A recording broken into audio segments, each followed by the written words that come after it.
bail pour un projet agrivoltaïque. C'est le thème de l'émission et j'ai le plaisir d'en parler avec Jean-Baptiste Millard. Bonjour Jean-Baptiste. Bonjour Jean-Paul. Vous êtes délégué général d'Agridé. À ma droite, Jean-Louis Chandelier, directeur général adjoint de la FNSEA. Bonjour Jean-Paul. Et juste à vos côtés, donc Anna Calin, directrice juridique d'Enoé. Bonjour. Anna, on va démarrer par vous. C'est quoi la situation actuelle en matière de bail pour les opérations agrivoltaïques ? Donc, Enoé, dans le cadre de son activité, a souvent été confronté à cette problématique juridique. Aujourd'hui, nous avons le choix entre le bail rural, qui est défini par le code rural, qui est très strictement encadré, ou le prêt à usage, qui reflète la liberté contractuelle entre les parties. Voilà, quel choix faire entre les deux structurations juridiques. Si on prend l'exemple du bail rural, qui a un intérêt certain pour ce type d'opération, mais qui présente également un certain nombre de sujets problématiques et de limites, dont on pourrait citer certaines. Première limite que je vois moi en tant que juriste spécialisée dans cette activité, c'est la rigueur en fait de cette typologie de bail. Puisque la plupart des clauses du bail rural sont directement imposées par la loi. Et il est vrai que pour les projets agrivoltaïques, on a besoin d'un peu plus de liberté contractuelle. Deuxième problématique, c'est peut-être sa durée.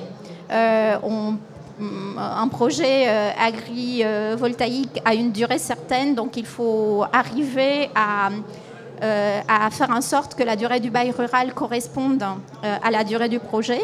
Et troisième petit point que j'ai envie de citer aujourd'hui, c'est la problématique du loyer. C'est vrai que le bail rural se caractérise par le paiement d'un loyer par l'agriculteur au profit du propriétaire. Et dans nos montages agri-PV, cela ne fonctionne pas forcément puisque dans ces montages, c'est plutôt le producteur qui va rémunérer l'agriculteur en question. Ouais, c'est le sens inverse. Jean-Baptiste, les mêmes freins ? Oui, il y a des freins aujourd'hui, incontestablement. Il n'est pas possible aujourd'hui, à mon sens, ou très difficile de conclure un bail rural pour faire de l'agrivoltaïsme. Je vous rappelle qu'on est dans un triangle contractuel. Un propriétaire va conclure normalement un bail amphithéotique avec un énergéticien qu'on appelle un amphithéote, et c'est cet amphithéote énergéticien qui va conclure un contrat avec l'exploitant. L'exploitant locataire, donc de l'énergéticien. Et là, on a plusieurs, effectivement, possibilités. Aujourd'hui, on travaille sur des prêts à usage. Le bail rural, on le connaît beaucoup mieux. Il encadre effectivement parfaitement les activités agricoles sur les biens ruraux. Or, justement, ça intéresse l'énergéticien puisqu'il a une obligation qu'une activité agricole soit déployée autour des panneaux.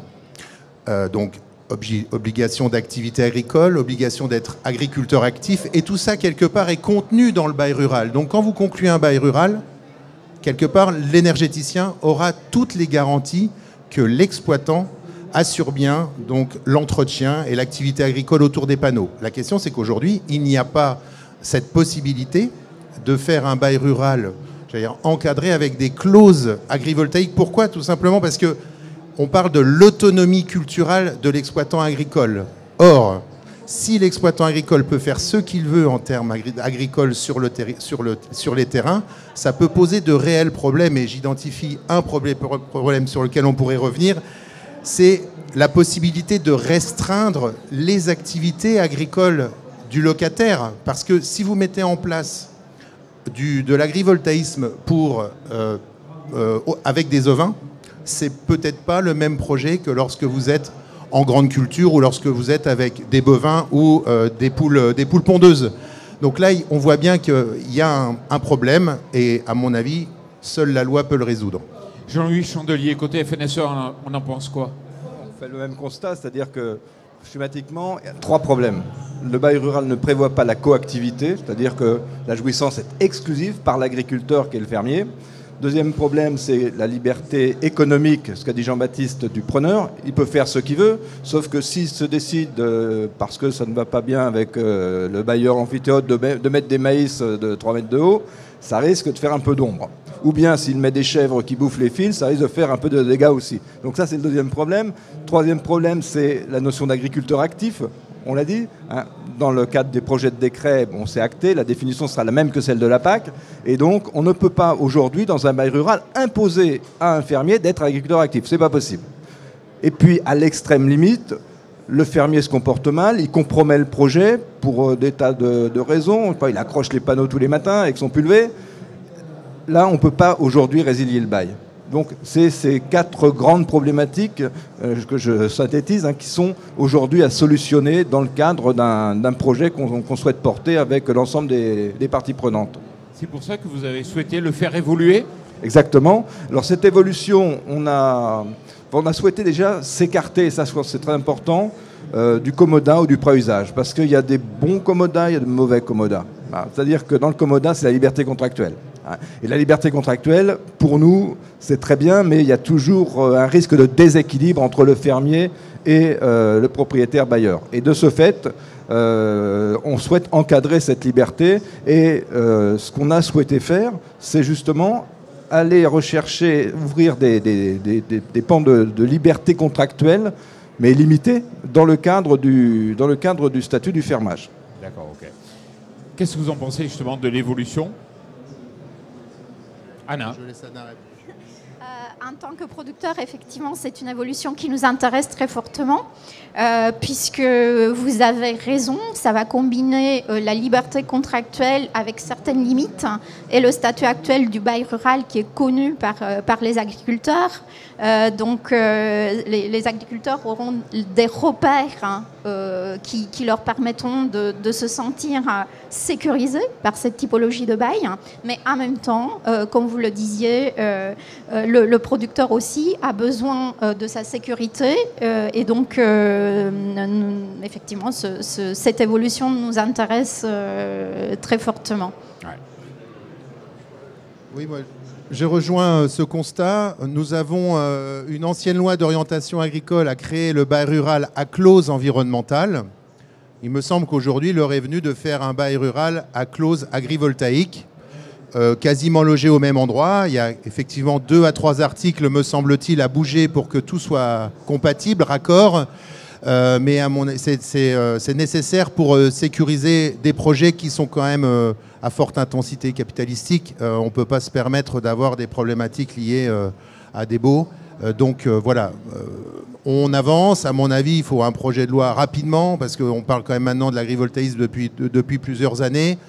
On voit bien que ça pêche, on cherche, sur le terrain il y a des solutions qui sont, il y a des baux qui sont appliqués, on a même recours parfois au bail rural à clause environnementale dans des projets agrivoltaïques, donc c'est assez spécieux, mais bon, ça peut fonctionner dans certains territoires effectivement à fort potentiel, on va dire environnemental, comme dans les prairies ou dans les zones protégées.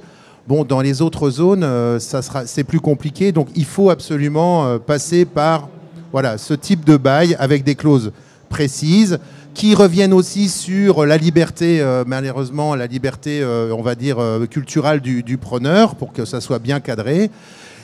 Et effectivement, l'autre question, c'est le retour de valeur, puisqu'un bail rural, normalement, c'est le preneur qui paye. Or là, l'idée, c'est que propriétaires et preneurs se partagent la plus-value du projet, en tout cas se partagent la rémunération du projet avec l'énergéticien. Donc il faudra mettre un second, on parle de bail, quel bail? Donc il faudra peut-être mettre un second contrat adossé au bail rural qui lui permettra, compte tenu des troubles de jouissance occasionnés par l'activité agrivoltaïque sur l'activité agricole, de venir compenser ces troubles de jouissance à hauteur de l'indemnité qui est évoquée courante dans la pratique actuelle. Exactement. Et quel est le bon véhicule, justement, pour porter l'évolution?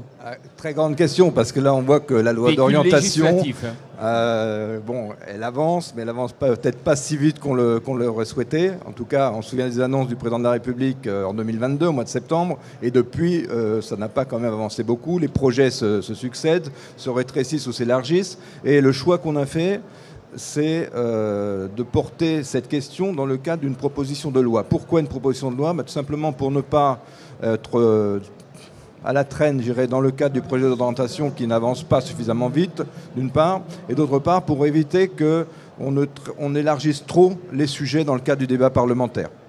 Et donc, quand on construit une proposition de loi, si tant est qu'on est d'accord entre toutes les parties prenantes, les syndicats d'énergéticiens, les entreprises, les agriculteurs, le ministère de l'Agriculture, les parlementaires, on peut aller très vite. On peut aller très vite, ça peut être voté très rapidement avec 2, 3, 4 heures de débat à l'Assemblée nationale, puis au Sénat, et le tour est joué. Bon, je suis peut-être très optimiste, mais on l'a vu, et on a fait une grande victoire d'ailleurs de cette manière-là, sur le projet de loi, sur les 25 meilleures années, concernant la retraite. Proposition de loi, pardon, pas projet. Donc c'est un peu cette idée que l'on a. Et l'avantage, c'est que quand un sujet, une question d'un parlementaire est hors sujet, eh bien, on peut dire non, on repassera dans la loi d'orientation. Et donc tout l'intérêt, c'est de se mettre tous d'accord sur la question. Ça veut dire une échéance pour quand? Notre souhait, ce serait avant le 30 juin, si je suis optimiste. Ouais, et ce qui veut dire qu'aussi... C'est optimiste, ça. Ah, vous y croyez? J'y crois. Bon, ok. Jean-Baptiste, 30 juin non. Oui, ben le plus tôt possible. Le plus tôt sera le mieux. Après, je regrette que... Je trouve que c'est très structurant pour l'agriculture française. Il y a des questions qui se posent aussi sur l'activité. Bon, le droit fiscal et social sont beaucoup plus souples et rapides pour s'adapter. Est-ce qu'on pourrait aussi évoquer l'activité en se disant, bon, bah, l'activité qui est réalisée, et notamment cette fameuse indemnité qui viendra aux preneurs exploitants, est-ce qu'on ne peut pas considérer que c'est également une activité agricole, au même titre que les PSE sont considérés comme des activités agricoles? Voilà, il y a ça. Et puis, pour moi, c'est structurant. Donc, quand je pense à structurant, je pense à la loi d'orientation agricole. Elle est à nos portes. Et c'est vrai que c'est dommageable de ne pas pouvoir l'intégrer dedans parce que ça donne aussi des perspectives. Le volet foncier de cette loi est bien maigre. Ça lui donnerait un petit peu de corps, mais voilà, bon... il y a un choix. Voilà, il y a un choix, mais l'important, c'est que ça aille le plus vite possible. Jean-Baptiste Billard, merci beaucoup. Nous sommes arrivés au terme de cette émission. Anna Calin, merci beaucoup. Merci. Et Jean-Louis Chandelier, merci d'être venu nous apporter votre éclairage sur cette question. Et merci à vous.